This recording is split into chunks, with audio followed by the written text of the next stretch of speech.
नमस्कार दोस्तों, Abhishek Kumar Gupta ji YouTube channel पे आपका स्वागत है। बिहार बोर्ड मैट्रिक परीक्षा 2021 हिस्ट्री का प्रैक्टिस सेट। तो चलते हैं प्रश्न की ओर। मेटरनिक का पतन किस वर्ष हुआ? मेटरनिक का पतन किस वर्ष हुआ? तो इसका आंसर हो जाएगा ऑप्शन नंबर 1, मार्च 1848 ईस्वी में।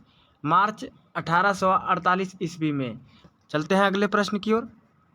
रूस में जार का अर्थ क्या होता है? रूस में जार का अर्थ क्या होता है? तो इसका आंसर हो जाएगा ऑप्शन नंबर 1, सामंत। रूस में जार का अर्थ क्या होता है? सामंत। अगले प्रश्न की ओर। फ्रांस में किस शासक वंश की पुनर्स्थापना वियना कांग्रेस द्वारा की गई थी? तो इसका आंसर हो जाएगा ऑप्शन नंबर बी, बुर्बो वंश। अगले प्रश्न की ओर। इटली एवं जर्मनी के एकीकरण के विरुद्ध निम्नलिखित में से कौन सा देश था? इटली एवं जर्मनी के एकीकरण के विरुद्ध निम्नलिखित में से कौन सा देश था? तो इसका आंसर आ जाएगा ऑप्शन नंबर सी, ऑस्ट्रिया। अगले प्रश्न की ओर। हिंद चीन पहुंचने वाले प्रथम व्यापारी कौन थे?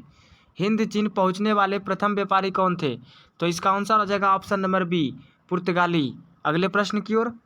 मार्च 1946 में फ्रांस एवं वियतनाम के बीच होने वाला समझौता किस नाम से जाना जाता है? मार्च 1946 में फ्रांस एवं वियतनाम के बीच होने वाला समझौता किस नाम से जाना जाता है? तो इसका आंसर हो जाएगा ऑप्शन नंबर सी, हनोई समझौता। अगले प्रश्न की ओर। पूर्ण स्वराज की मांग का प्रस्ताव कांग्रेस के किस वार्षिक अधिवेशन में पारित हुआ? पूर्ण स्वराज की मांग का प्रस्ताव कांग्रेस के किस वार्षिक अधिवेशन में पारित हुआ? तो इसका आंसर हो जाएगा ऑप्शन नंबर सी, 1929 लाहौर। अगले प्रश्न की ओर। असहयोग आंदोलन का प्रस्ताव कांग्रेस के किस अधिवेशन में पारित हुआ? असहयोग आंदोलन का प्रस्ताव कांग्रेस के किस अधिवेशन में पारित हुआ? तो इसका आंसर हो जाएगा ऑप्शन नंबर 1, सितंबर 1920, कलकत्ता। अगले प्रश्न की ओर। महात्मा गांधी ने किस पत्र का संपादन किया? महात्मा गांधी ने किस पत्र का संपादन किया? तो इसका आंसर हो जाएगा option number C, young India. Young India. अगले प्रश्न की ओर। गुटेनबर्ग का जन्म किस देश में हुआ था? गुटेनबर्ग का जन्म किस देश में हुआ था? तो इसका आंसर आ जाएगा ऑप्शन नंबर डी, जर्मनी में। गुटेनबर्ग का जन्म जर्मनी में हुआ था। अगले प्रश्न की ओर। तटरेखा से कितने किलोमीटर क्षेत्र सीमा अपवर्जक आर्थिक क्षेत्र कहलाता है? तटरेखा से कितने किलोमीटर क्षेत्र सीमा अपवर्जक आर्थिक क्षेत्र कहलाता है? तो इसका आंसर आ जाएगा ऑप्शन नंबर बी, 200 NM। अगले प्रश्न की ओर। भारत के कितने प्रतिशत भाग मैदानी हैं? भारत के कितने प्रतिशत भाग मैदानी हैं? तो इसका आंसर आ जाएगा ऑप्शन नंबर बी, 43% भाग मैदानी है भारत के। अगले प्रश्न की ओर। किस खनिज को उद्योगों की जननी कहा गया है?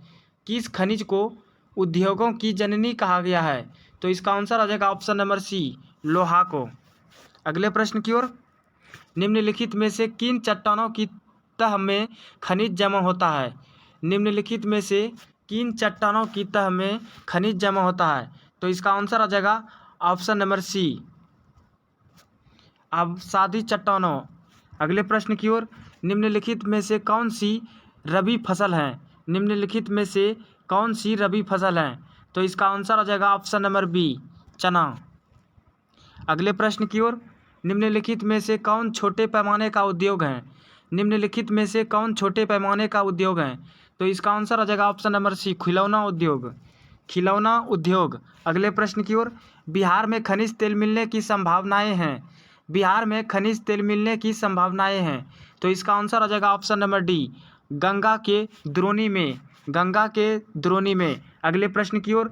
बिहार की पहली रेल लाइन निम्न में से कौन थी? बिहार की पहली रेल लाइन निम्न में से कौन थी? तो इसका आंसर आ जाएगा option number B, East India rail मार्ग। ईस्ट इंडिया रेल मार्ग। अगले प्रश्न की ओर।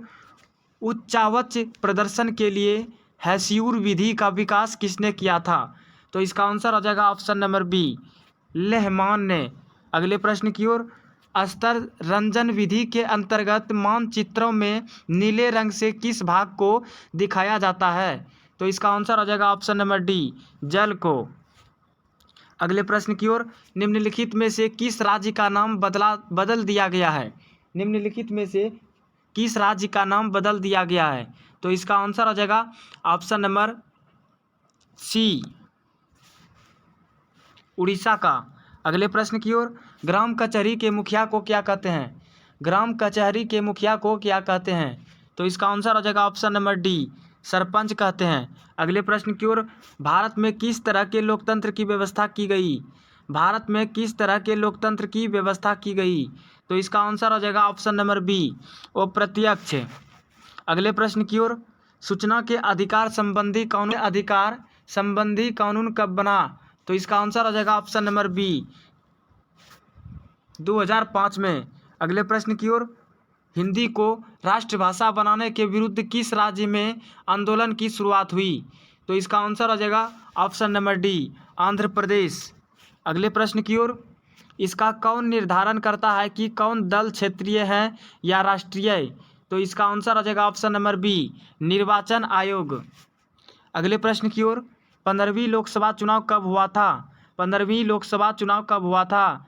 तो इसका आंसर हो जाएगा ऑप्शन नंबर डी, 2009 में। 2009 में। अगले प्रश्न की ओर, लोकसभा में निर्वाचन हेतु कुल सीटों की संख्या। लोकसभा में निर्वाचन हेतु कुल सीटों की संख्या। तो इसका आंसर हो जाएगा ऑप्शन नंबर डी, 545। अगले प्रश्न की ओर, 15वीं लोकसभा चुनाव से पूर्व लोकतंत्र में महिलाओं की भागीदारी थी। तो इसका आंसर हो जाएगा ऑप्शन नंबर एक, 10%। अगले प्रश्न की ओर, विनिमय के कितने रूप हैं? विनिमय के कितने रूप हैं? तो इसका आंसर हो जाएगा ऑप्शन नंबर एक, 2। अगले प्रश्न की ओर, बिहार राज्य में कार्यरत केंद्रीय सहकारी बैंकों की संख्या कितनी है? तो इसका आंसर हो जाएगा ऑप्शन नंबर एक, 25। अगले प्रश्न की ओर, भारत में सेवा क्षेत्र को सामान्यतः कितने भागों में बांटा जा सकता है? भारत में सेवा क्षेत्र को सामान्यतः कितने भागों में बांटा जा सकता है? तो इसका आंसर हो जाएगा ऑप्शन नंबर एक, 2। अगले प्रश्न की ओर, भारत में किस राज्य की प्रति व्यक्ति आय सर्वाधिक है? भारत में किस राज्य की प्रति व्यक्ति आय सर्वाधिक है? तो इसका आंसर हो जाएगा ऑप्शन नंबर डी, गोवा का। अगले प्रश्न की ओर, किस क्षेत्र को द्वितीयक क्षेत्र कहा जाता है? किस क्षेत्र को द्वितीयक क्षेत्र कहा जाता है? तो इसका आंसर हो जाएगा ऑप्शन नंबर एक, सेवा। अगले प्रश्न की ओर, राष्ट्रीय उपभोक्ता हेल्पलाइन नंबर क्या है? राष्ट्रीय उपभोक्ता हेल्पलाइन नंबर क्या है? तो इसका आंसर हो जाएगा ऑप्शन नंबर एक। अगले प्रश्न की ओर, उपभोक्ता जागरूकता आंदोलन का प्रारंभ हुआ। उपभोक्ता जागरूकता आंदोलन का प्रारंभ हुआ। तो इसका आंसर हो जाएगा ऑप्शन नंबर सी, इंग्लैंड। अगले प्रश्न की ओर, व्यावसायिक बैंकों का राष्ट्रीयकरण किया गया। व्यावसायिक बैंकों का राष्ट्रीयकरण किया गया। तो इसका आंसर हो जाएगा ऑप्शन नंबर एक, 1969 में। व्यावसायिक बैंकों का राष्ट्रीयकरण किया गया 1969 में। अगले प्रश्न की ओर, स्वतंत्रता प्राप्ति के बाद भारत का मुख्य आर्थिक उद्देश्य है। स्वतंत्रता प्राप्ति के बाद भारत का मुख्य आर्थिक उद्देश्य है। तो इसका आंसर हो जाएगा ऑप्शन नंबर डी, उपर्युक्त सभी। तीव्र आर्थिक विकास, निर्धनता निवारण, उत्पादक रोजगार सृजन, सभी। अगले प्रश्न की ओर, बाढ़ क्या है? बाढ़ क्या है? तो इसका आंसर हो जाएगा ऑप्शन नंबर एक, प्राकृतिक आपदा। प्राकृतिक आपदा। अगले प्रश्न की ओर, सूखा किस प्रकार की आपदा है? सूखा किस प्रकार की आपदा है? तो इसका आंसर हो जाएगा ऑप्शन नंबर एक, प्राकृतिक आपदा। अगर दोस्तों आपको अच्छा लगा तो लाइक एंड शेयर जरूर से ज़रूर करें। धन्यवाद। किस क्षेत्र को द्वितीयक क्षेत्र कहा जाता है? किस क्षेत्र को द्वितीयक क्षेत्र कहा जाता है? तो इसका आंसर हो जाएगा option number C, option number C, उद्योग। तो पहला क्षेत्र हो जाएगा कृषि, दूसरा हो जाएगा उद्योग, तीसरा हो जाएगा सेवा।